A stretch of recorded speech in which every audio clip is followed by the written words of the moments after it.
everyone. Welcome to another episode of Cryptocurrent. Your host here, Richard Carthon. And today I have a special guest that is working on a ton of different cool projects that I'm excited to learn more about each of these. You're definitely going to want to tune in, learn about everything that's going on. And for everyone that's tuning into this, there's actually a special thing going on right at this moment as this gets released. So I want to introduce Alex, who is the co-founder of Upstream app and also one of the founding members of the Illuminati NFT. How are you doing today? I'm doing well. Thanks for having me here. Of course, man. Well, excited you could join us. Before we dive into all those amazing things, I want to learn a little bit more about you. Can you give us a little bit of background on yourself? Yeah, sure. Born and raised in New York, moved to Miami about a year and a half ago. Before it was cool. I've always worked in startups. Out of school, I worked at a startup called Aviary. It was like a photo editing company that ended up getting acquired by Adobe. Then I ended up joining a startup with my co-founder at Upstream, Michael, a company called Dwolla. It's a payment startup based in Iowa. It was one of the earliest ways to get money in and out of crypto exchanges. So you'd like fund your Dwolla account, move it to BitInstant, Bitstamp, Mt. Gox, all those fun places. And was there from 2012, 2014. I think when we joined, Bitcoin was like less than $5. I think, oh my God, it was pretty crazy time. And anyway, long story short is we left in 2014, started a company called SocialRank. It was a social media analytics startup around Twitter and Instagram data. And then sold in 2019 and started Upstream. And Upstream began as like sort of this professional, like what does the future of professional networking look like, or professional communities look like? And, what does LinkedIn Groups 2.0 look like? And started right when COVID was starting, and we did these like virtual events that really took off, and these communities sort of took off, these like 30-minute virtual events. And then this past summer, we started working on a new product called the Upstream Collective, which is like, I don't know how familiar you are with DAOs and the concept of a decentralized autonomous organization. But really sort of when you think about community, like Community 1.0 was very much like think of it like IRL. So it's like, where did you grow up? And like, that is the team you're like, I grew up in New York, I'm a Knicks fan. Where did you grow up? Or like, what city were you from? Depending on like what club you were in, or like what synagogue or church or mosque you went to. And then they're like Community 2.0 was like online. It was like Discord and Facebook groups and Twitter groups and WhatsApp and Slack and all these different groups. And those are like interest-based groups. And a lot of people believe that Community 3.0 is the concept of a DAO. It's IRL, it's URL, but it's ownership of those things. It's instead of funding the community admin, you actually are like funding the community itself and getting ownership in the community. And we started getting really excited about what that could be. And we released a product called the Upstream Collective, which it allows any community on Upstream to sort of spin up their own DAO. And that was sort of exciting. While we were starting to build that, I started to think a lot about NFT projects and what that might look like. And that's how we sort of came up with the Illuminati NFT idea. And that's going to be a collective, a DAO on Upstream. And we're just setting it up right now in sort of the most legally compliant way, and should be ready sometime in February to actually properly do. Wow. So much to unpack. Thank you for breaking all that down. Sorry about a lot that. of great background. Long. No. I mean, but I want to go to each of these points, right? So you for first in crypto and working in some of these startups back when Bitcoin was under $5, and you're able to grow with this a whole decade, right? And you're able to see how this has been transformative, not just as a technology, but as an industry and as a community. And as you were looking at, going from one startup, being able to have a successful acquisition, by the way, congratulations, awesome. And then you go to Upstream and you start to build this out. You broke down three different concepts. That I think is really important. So you say IRL, which is in real life, URL, which is basically online. And then the third is going to be these decentralized autonomous organizations, to where you have a say in the matter. You also have ownership, and you potentially can get compensation on building such a community while being a part of it, which I think is a very cool and kind of surreal for a lot of people to not really understand like what's going on with that. So I want to first like spend a little bit more time on when you came up with the concept of being able to onboard and help people understand this, because it's a nice buzzword, right? Centralized autonomous organizations. What made y'all decide to go in that direction, and how do you think onboarding people into DAOs is really going to be what the next move is in building communities? Yeah, it's a great question. So a few things. One, I think that there's going to be a really explosive thing in 2022. Everyone thinks that like 2020 was like DeFi season, 2021 right. NFT season. A lot of people believe that 2022 is going to be DAO season. And, Constitution DAO really exploded. And let's be honest, like Constitution DAO isn't really a DAO. And I say this in the most loving way because it made a lot of people interested in DAOs and think about DAOs, but it was really just a crowd fund. A DAO, you need to vote on stuff. You need to have a say. I participated in the Constitution DAO. I never vote on anything. And that's fine. Like Constitution DAO is great. The people are great. But like a real DAO, you're voting, you have ownership, you have a say. And that stuff is a little bit messy. You know what I mean? Like think about any HOA, any place, and like that stuff's messy. So I think there's two types of DAOs that are going to be interesting. One are like these big public ones like the Constitution DAO. Others that I think are going to have a lot of legs in 2022 are more like group chats that want to add a wallet to it. So you and like 5 friends want to pool some money together and like you want to buy something together. And I think that's interesting. And the other thing to think about it in terms of DAOs is DAOs aren't currently legal entities in any capacity. And I say that in the most loving way because a lot of people not a lot of people, but in the 1970s, LLCs came to be. Before that, they weren't anything. And even for the first few years, they were like sort of shaky and people weren't using them as much. I think DAOs have a chance to become the next LLC. But the reality is if you want to do this in the most compliant and most conservative way, you want to wrap the DAO is great for like voting and governance, but it's not a legal entity in any capacity. So you need to go wrap that into something like an LLC or a general partnership, or there's some experimentation around something called a UNA, I think it's called I think it's pronounced I think it's a UNA. It's an unincorporated nonprofit association. And you can make money as a nonprofit. Just look at Harvard. Look at every university. Look at the NFL used to be a nonprofit. Yeah, I don't know that they are still a nonprofit, but I know they were at one point. You just can't distribute it. There's like certain rules. So if you want to do this right, you have to set yourself up properly. I think in the future, a DAO in and of itself might be recognized as a legal entity, but it just isn't yet. So, when you look at things like DAO, which is a true DAO, it's under 100 people, it's less than 25 million, and they set up like a LLC or some sort of entity or corporation. And so there's a lot to do here. But I think that there's something really interesting. Like if you pull together money with a bunch of friends to do book club, like you don't have to create a corporation around that. But if you want to do like book club in every city of the country, you probably want to be a corporation. You want to protect yourself. You want, limited liability. So it's just a really fascinating space, and it's just in its infancy, which makes it even more exciting.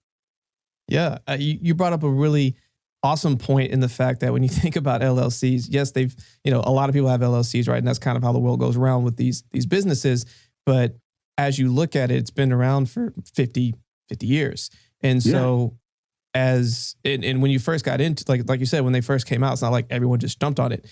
And if DAOs are potentially going to be the new LLC, it makes sense that a lot of people, 1, don't know a lot about it, 2, don't know how to legally set one up if there is a way. And then 3, being able to be one of the innovators to get it out there and get stuff rolling. But you're not only just doing that, you're finding a way to easily onboard people to give them options on how to do that. I mean, even the concept, like you said, of a friend group being able to come together to pull together money. Like the first thing that came to my mind was like fantasy football, right? All these people, all these leagues, they usually have a cash prize at the end. If you could set up a DAO to literally put all of that there, and then the winner, it's decided who they vote on who won to be able to take that money without having to set up a legal entity. That's awesome. Yeah.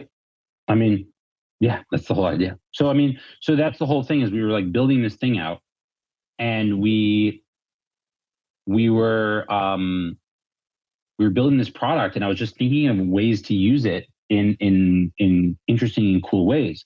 And that's what led us to come up with the idea, like me and 2 friends, to come up with this idea of building like this Illuminati NFT concept, and basically put 50% of all the mints in a collective on Upstream and actually use it to do some interesting stuff. So like and it's going to be community decided. Like, I mean, listen, I have a bunch of proposals I plan to submit to the community. Doesn't mean everyone's going to want to do it. I mean, you still need to, get the votes. So right. It's going to be really fascinating to see the dynamics at play and how people participate. Oh, definitely, man. And like one of the things you kind of talked about was how, Mischief and how you're like trying to bring that on like the decentralized world. Can you kind of just like describe what that is and like how, people are going to be able to basically participate in drops and all the other things with this? Yeah. So Mischief is a company based in Brooklyn. They're responsible for fun drops. Like I think they did, they have like a dead startups thing. I think I have one near me. I can't find it right now. I think it's somewhere in my house. They did the Lil Nas Devil shoe, an angel shoe. I don't know if you remember that, where like he got sued by Nike.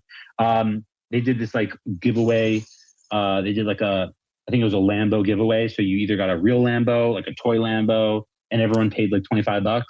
So they do like fun stuff. So the concept of Mischief is like mischief in and of itself, as well as the company Mischief. So doing fun things. So like one of the proposals we're planning on doing is like, I want to make a proposal to take a sort of like a dead NFT project, project that launched early 2021, didn't have the legs, was cool, but didn't have the legs, didn't sell out or didn't do this. And like, sort of like go to the team, buy it up, and then relaunch it, redesign it, relaunch it. Like that type of mischief activity of like, can we do some fun stuff? Can the community be involved, vote on the stuff, and just like have a really dynamic like DAO collective that like people really have a say and they feel like they participate in sort of all the things that happen. No, that sounds like a lot of fun. And like you said, with it being part of a DAO and I guess the first thing is for the NFT side of this, right? So for the Illuminati NFT that you have going on, right? Is it that everyone that owns one are now part of your DAO automatically? Is it like why would somebody want to come and own one of these? Like if I'm not mistaken, by the time this is going to be released, everyone will know your whitelist almost sold it out, but as soon as it went public, it sold out in a couple of seconds, which is insane. Yeah, congratulations. Like 13 seconds. Yeah, that's awesome. Like huge kudos to you. Obviously, the community really likes what you have going on. So for all of those who missed the boat and are just now learning about this, like what is it about this community that is just so electric? So I think a really good use case for like the DAO product and like this NFT is like your Illuminati NFT is going to couple as your vote and your entry into the DAO. And I'm just putting on my other one because I think this one's dying over here. But so what we're doing is it just means I've been on the phone too long today. So what you get 8,128th of a vote in the DAO, but like in theory, if you don't connect your wallet that as the NFT to the Upstream, then you might not be counted. Like it's not 100% going to be 1,828 because if someone just has it and they don't want to connect it, they don't want to vote, they don't have to. So it's everyone who actually connects their wallet with the NFT to the voting mechanism, with their MetaMask to the voting mechanism. That's how you'll be able to sort of make your vote. So it could be that it's much less. It could be that it's only 4,000 out of the 8,000 vote, and then we'll take a majority of that. So there's still a lot to figure out. We first, before we even get into any of that, we really need to set it up compliantly. The money is just sitting in the multi-sig wallet in the DAO. We're not going to touch it until it's set up compliantly. There's an entity around it, etc. And then we'll start letting people in as long as they own the NFT.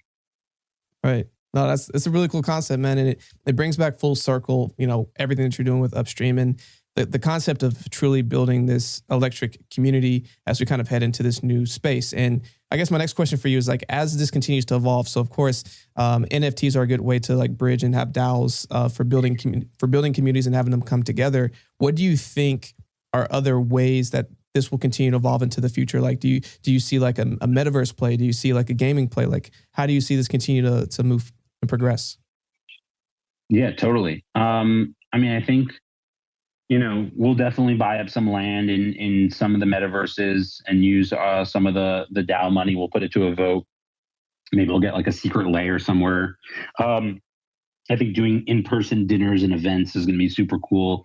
I want to do a lot of that at different conferences. So we have a lot of plans. We don't want to promise too much. We want to do things we 100% can deliver on. So the first three things that I think that we've settled on is, one is the Illuminati Collective, the DAO. That is my responsibility. That is the thing I'm working on. The second is some of the merch stuff that we're working on. That's more of the design team and the creative team. And then the third is when we originally launched the contract, we had a fatal issue with it. 187 were minted until we killed that contract. So we have something called the 187. It's going to be its own special collection. Once we do the art reveal, which is going to be on Friday, which is probably when you're going to release this. Once that happens, Process Gray, who's the designer, is going to go and do it. I think he has a good idea of what he wants to do for it. So that's his next thing that he's doing. So we all have our things that we're good at. Like, I have no idea. I would never be able to solve any of the puzzles they put out, and I don't know any. I like the design, but I can't design or code or anything. I'm good at DAO stuff, and that's the stuff that I'm focused on in terms of the team. Everyone's good at what they're good at. Right. And it's good to have that team, right? And also to know your lane and how do you keep moving the vision of what you're trying to do forward. And I think what's really cool with what you found with like your co-founder and the rest of your team is, how do you kind of complete the circle of what it means to build a truly fully involved community, like someone that wants to be around, wants to be participating, wants to bring other people in the community and be continuously driving value back to them. Communities has been like a big passion of mine for a long time. And it's cool to see like all the things that you have going on with this. But for all of those who aren't necessarily spending the time and energy to understand how important this is, like, what would you tell them about like why they want to be investing time and money into learning more about how they can be effectively building their communities? It's a great question. I mean, we started a lot of communities starting really like doing a lot of things that don't scale. So like when I started, when Michael and I started Upstream, and we started initially, it wasn't actually virtual events. It was giving and getting help. We felt like that was something that was happening in a lot of these different Slack and communities, that like professional communities where they're giving and getting help. People are like, hey, I'm looking for an intro to Nike. And someone would jump in and try to help them. So that's how we started. And then it sort of naturally evolved into events. Once COVID happened, virtual events, like to help people, you need to know people. So it felt very natural. And then once the events happened and like we did, office hours and regular events, and now it sort of feels natural to like, okay, this is sort of like a paid community. Instead of like being a member of the community, you're an owner in the community and you get to make a decision on what happens. So a lot of this stuff is a lot of hand-holding and there's a lot of manual aspect to it. But that being said, listening to the community, talking to the community, trying to understand what they want and need. With the DAO stuff, we're playing with a bunch of private communities. I have a bunch of experiments I want to run on some of these other communities that we have. We have a few hundred communities. There's a few experiments we want to run with some of the other communities, maybe show people the way, create a blueprint of how to turn your regular event running community into a proper collective, a proper DAO. What would that look like? I have some ideas, but I don't want to give away too much because we haven't finalized what we're doing yet. Gotcha. No, but it's all still really good points, and thank you for sharing what you did. As we kind of step into 2022, right? This is one of the earlier interviews of 2022 for Cryptocurrent. Appreciate you being here. What would you say is a huge lesson / big lesson that you either personally or as a business learned in 2021? And what is a bold prediction on what do you think is in store for the crypto blockchain NFT community as we head into 2022? A lesson I learned. A lesson I learned. I learned a lot of lessons. I would say a big lesson I learned is really trust your team to be able to, if you have the right team, trust them.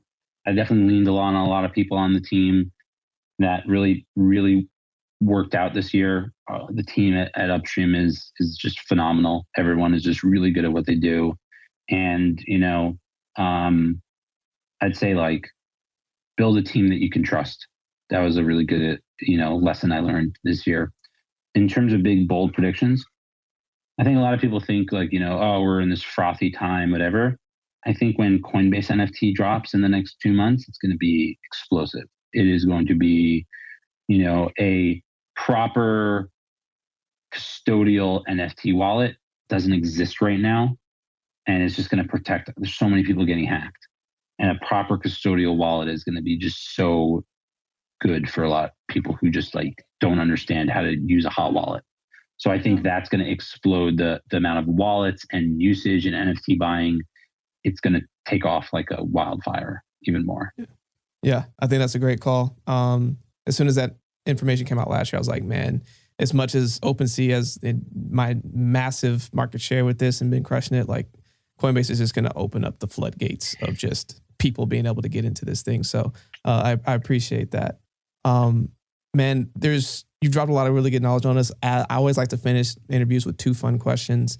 The first one is, with all the information that you've been able to get over the years in crypto, blockchain, NFTs, community building, etc., and you go impart all of that wisdom to yourself when you first got started at that first startup, what's 1 to 2 pieces of advice that you would give yourself? Don't sell your Bitcoin at $40. No, it would be just, I've always found solace, I think it's solace, in being directionally correct. So I was in a bunch of different places early, and maybe I did well and maybe I didn't. Sometimes I did, sometimes I didn't. I didn't fully actualize financially, some of the stuff early on. And the idea is if you're directionally correct, before I even joined AVR, I was working with these 2 Israeli founders. The company didn't end up working out. The next company they started ended up being $1 billion company. I didn't join them. I joined a different company instead. If I would have joined them, would have done really well.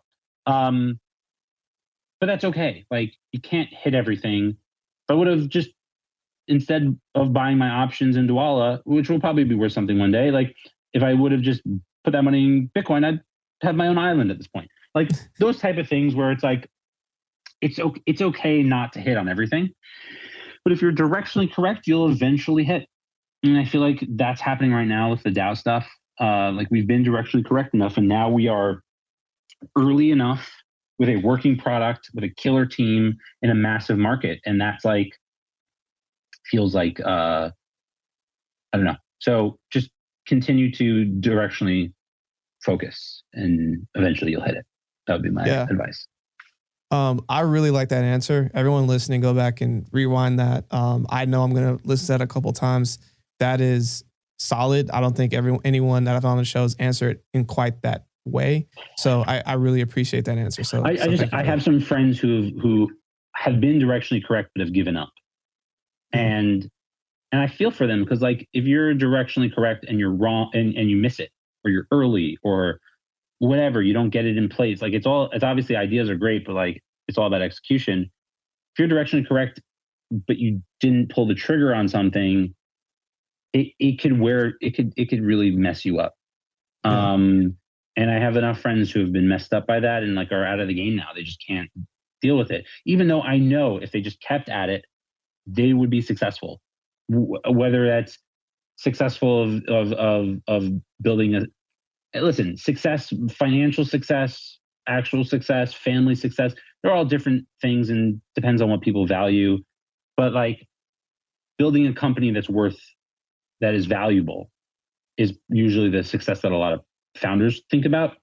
Right. Whether they make a lot of money or not, like something that's used by people and will last beyond them, I think is a barometer that a lot of people look at. So that's why I think about that a lot, is just like, keep going. You're not going to hit everything, and that's okay. Yeah, for sure, man. No, really appreciate that. That is an absolute gem. Mic drop on that one.